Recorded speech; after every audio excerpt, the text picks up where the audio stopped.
प्यारे बच्चों, जय हिंद। आपका हमारे YouTube चैनल में हार्दिक स्वागत है। आज हम NAS के अंतर्गत अभ्यास सप्ताह 5 कक्षा 6वीं विषय गणित का संपूर्ण हल विश्लेषण सहित देखेंगे। अभी तक आपने हमारे चैनल को सब्सक्राइब नहीं किया तो कर लीजिए। साथ ही आप अपनी कक्षा के NAS के सभी वीडियो देखने के लिए हमारे चैनल की प्लेलिस्ट या वीडियो से जहां मोर लिखा है वहां से भी आप जा सकते हैं और देख कर के तैयार कर लीजिए, जिससे आपको अच्छे अंक प्राप्त हों और आपके ज़िले का स्थान प्रदेश में अच्छे स्तर पर हो। प्रश्न पहला, दी गई ईंट की आकृति में कितनी सतह दिखाई दे रही हैं? तो ईंट तो लगभग आप सबने देखी होगी। यहाँ पर हमने ईंट का चित्र भी आपको बता दिया। ईंट कुछ इस तरह से होती है और यह घनाभ आकार की होती है। इसमें मुख्य 6 सतह होती हैं, 2 आजू बाजू में और ऊपर नीचे 2 और इस तरह से, तो 6 हो गई। ठीक, तो 6 फलकें या 6 सतह होती हैं। अब इसमें दिखाई कितनी दे रही हैं? तो आप देखिए, जैसे ये ईंट है तो ये वाली दिख रही, ये दिख रही, ये दिख रही, तो 3 दिख रही हैं। 1 2 3, तो इसका सही उत्तर होगा 3। प्रश्न दूसरा, किसी घनाभाकार के बक्से को खोलने पर वह कैसा दिखाई देगा? तो ये आप प्रैक्टिकल घर में भी कर सकते हैं। आपके यहाँ कोई भी घनाभाकार का डिब्बा हो, जब उसमें से आप सामान खाली कर लें तो उसको आप आराम से खोलिए, तो वो कुछ इस तरह से होगा। जब आप इसको खोलेंगे तो इसमें ऊपर नीचे और इस तरह सामने और पीछे की पृष्ठ, ये जब खोलोगे तो एक सी खुलेंगी कुछ इस तरह से, और ये वाली जो है बाजू की वो बाएं तरफ और ये वाली दाएं तरफ। तो इस तरह से इसमें कुल 6 फलकें होती हैं। 1 2 3 4 5 6, तो कुल 6 फलकें हो गई। तो इसको जब खोलेंगे तो कुछ इस तरह से दिखाई देगा। आप खोल के स्वयं भी देख लीजिए और आपके यहाँ शिक्षक भी इसको कक्षा में दिखा सकते हैं। आप उनसे बोलिए तो वो दिखा देंगे। इसमें आप देखिए सभी समान हैं। इसमें ये दोनों, अब इसको हम आड़ा कर दें तो ऐसा होगा, लेकिन ये सही नहीं है क्योंकि ये बाएं तरफ और ये दाएं तरफ, और इसमें ये दोनों कैसे हैं? एक ही तरफ है। अगर ये बाएं दाएं होते तो ये ऐसा चित्र बन जाता। तो ये भी सही नहीं है, ये भी सही नहीं, ये भी नहीं सही। तो इसका सही उत्तर है ए। प्रश्न तीसरा, दी गई आकृति का कितना भाग छायांकित है? तो इसमें 2 वर्ग बने हैं और बराबर बराबर बटे हैं। तो 2 वर्ग हैं और कुल इसके समान भाग 4 होगा। 1 2 3 4, और उसमें से कौन सा भाग लिया है? 1 छायांकित। जब भी किसी आकृति के समान भाग करते हैं तो जितनी उसकी संख्या होती है वह हर में लिखी जाती है और जितने लिए जाते हैं उसे अंश में। तो इसमें कुल कितने भाग हैं? समान 4, तो हर में आ जाएगा 4। लिए कितने गए हैं? 1, तो होगा 1/4। तो इसका सही उत्तर होगा 1/4। प्रश्न चौथा, किस चित्र में जो छायांकित भाग है वो 3/5 भाग के समान है? तो इसमें 1 2 3 4 5, तो 5 आ जाएगा बटे में, और पाँचों छायांकित हैं तो 5/5। इसमें होगा 2/5। इसमें कोई छायांकित भाग है ही नहीं है तो पूरा पूरा लिया गया है। इसमें 3 है तो 3/5। अब इसमें ये कह रहे हैं कि कौन सा सही है, तो ये वाला सही है, डी 3/5। प्रश्न 5वां, खाली बॉक्स में कौन सी वर्ग संख्या आएगी? ये खाली बॉक्स है, इसको हमने भर दिया है। तो इसमें 1 आया। इसमें देखिए 2 खड़े 2 आड़े। वास्तव में क्या है? 1 का वर्ग 1, 2 का वर्ग 4 और 3 का वर्ग क्या होगा? 9। तो यहाँ पर, और 4 का वर्ग 16। तो इस तरह से बढ़ते क्रम में 1 से शुरू किया गया है। तो 1 का वर्ग 1, 2 का वर्ग 4, तो 4 गोले बनाए गए, और 3 का वर्ग 9, तो 9 गोले बनाए जाएंगे। तो इसलिए इसका सही उत्तर होगा 9 गोले वाला चित्र, यानी बी वाला सही होगा। प्रश्न 6वां, घड़ी के कांटे वाली सुई एक घूर्णन के कितने भाग घूम जाती है कि वह 6 से 9 तक घूम जाती है? तो हम सबसे पहले घड़ी देख लें। ये 3 बजे हैं और ये 9 बजे हैं। तो इसमें ये जो मिनट वाला कांटा ये तो पूरा घूमेगा एक चक्कर, ठीक है ना।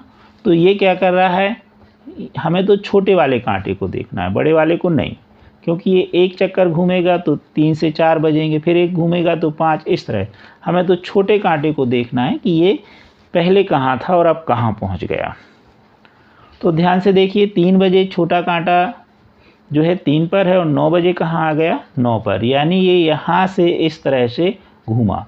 वास्तव में कितना घूम गया है, आधा चक्कर।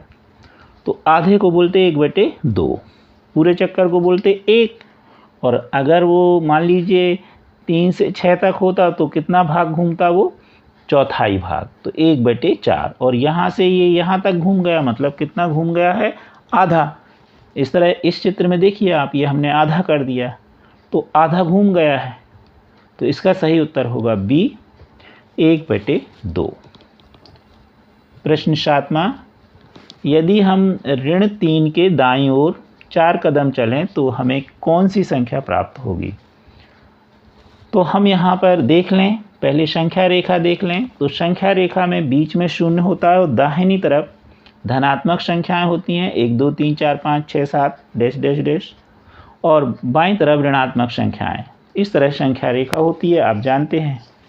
अब हम कहाँ खड़े हैं, उसमें वो बोल रहे हैं आप ऋण 3 पर हैं। तो हमने ऋण 3 पर बता दिया है आपको। देखिए एक चित्र में एक बालक खड़ा है। अब ये किस तरफ चल रहा है, दाहिनी ओर। दाहिनी ओर मतलब इस तरफ, बाईं ओर होता तो इस तरफ। अब ये कितने कदम चल रहा है, इसमें लिखा है 4 कदम। तो यहाँ ऋण 3 से 1 कदम चलेगा तो ऋण 2 पर पहुँचेगा, फिर 2 कदम चलेगा तो ऋण 1 पर, 3 कदम चलेगा तो 0 पर, और चौथा कदम चलेगा तो कहाँ पहुँच जाएगा, धन 1 पर। तो इस तरह ये यहाँ से यहाँ तक चलता है और कहाँ पहुँच जाता है, धन 1 पर। इसलिए इसका सही उत्तर होगा धन 1। प्रश्न 8वां, चित्र में कितनी भिन्न तुल्य भिन्न हैं। तुल्य भिन्न का मतलब होता है कि जब हम कोई भी भिन्न है और उसे हम हल करें तो उसकी जो मानक भिन्न है उसके समान हमें भिन्न प्राप्त होनी चाहिए। तो वह सभी भिन्न तुल्य भिन्न कहलाएंगी। सबसे पहले हम पहली आकृति देखें तो इसे हम लिखेंगे 1/2, और ये ऑलरेडी मानक रूप में है। दूसरे में है, ध्यान से देखिए, 2/4। हल करने पर 2 एकम 2, 2 दूनी 4, तो आएगा 1/2 मानक रूप। तो ये भी तुल्य भिन्न होगी। अब तीसरा है, ध्यान से, 3 छायांकित भाग हैं और कुल 6 भाग हैं, 1 2 3 4 5 6। तो लिखेंगे 3/6, काटेंगे 3 एकम 3, 3 दूनी 6, तो कितना आ जाएगा, 1/2। तो ये भी तुल्य भिन्न होगी। अगली आकृति में 8 भाग हैं और 4 छायांकित हैं, तो लिखेंगे 4/8, 4 एकम 4, 4 दूनी 8, काट देंगे तो 1/2। तो सबकी जो मूल भिन्न है वो क्या प्राप्त हो रही, 1/2। इसलिए सभी भिन्न जो हैं वह तुल्य भिन्न होंगी। डी वाला इसका उत्तर सही है। आप अपनी कक्षा के सभी विषय के वीडियो देखने के लिए चैनल के प्लेलिस्ट में जाने के लिए आप वीडियो से ही जहां मोर लिखा है डिस्क्रिप्शन में, यहां पर आप चले जाएं। जैसे ही आप जाएंगे तो इस तरह से यह पेज खुल जाएगा। पुनः आप मोर पर क्लिक कर दीजिए तो ये आपकी कक्षा के सभी विषय की प्लेलिस्ट आ गई है। अब मान लो कि हमें 8वीं की सामाजिक विज्ञान देखना है, तो यहाँ पर हम क्लिक कर देंगे। तो जैसे ही हम क्लिक करेंगे तो हमारी यह प्लेलिस्ट खुल चुकी है और अब हम इसमें से जिस अध्याय का वीडियो देखना चाहें देख सकते हैं। प्रश्न 9वां, 281.69 धन 26.3 धन 39 का योग क्या होगा। तो यहाँ पर हम सबसे पहले लिख दें 281.69। अब दशमलव के बाद इसमें 2 अंक हैं, तो बाकी की जो भी भिन्न है उसे हम 2 अंकों में लिखेंगे। तो 26.3 को हम लिखेंगे 26.30। अब 39 में दशमलव नहीं है तो लिखेंगे 39.00। अब हम सामान्यतः जोड़ देंगे, 9 में नीचे शून्य है तो 9 ही आएगा, 6 और 3 9, तो 0.99। अब आगे जोड़ें, 1 और 6 7, 7 और 9 कितने हो गए 16, 16 की 6 हाथ की आई 1। अब पुनः जोड़ें 1 और 8 9, 9 2 11 और 3 14, 14 की 4 हाथ की आई 1, 2 और 1 3, तो हो गया 346.99। दशमलव के बाद एक एक अंक पढ़ते जाते हैं, 99 नहीं पढ़ेंगे, 9 9, तो इसका सही उत्तर होगा 346.99। इसमें सही का निशान नहीं लगा है तो आप सही का निशान लगा लीजिए। प्रश्न 10वां, एक समपंचभुज का परिमाप 150 सेंटीमीटर है और समषटभुज की परिमाप 186 सेंटीमीटर है। दोनों की भुजाओं की लंबाई में क्या अंतर है?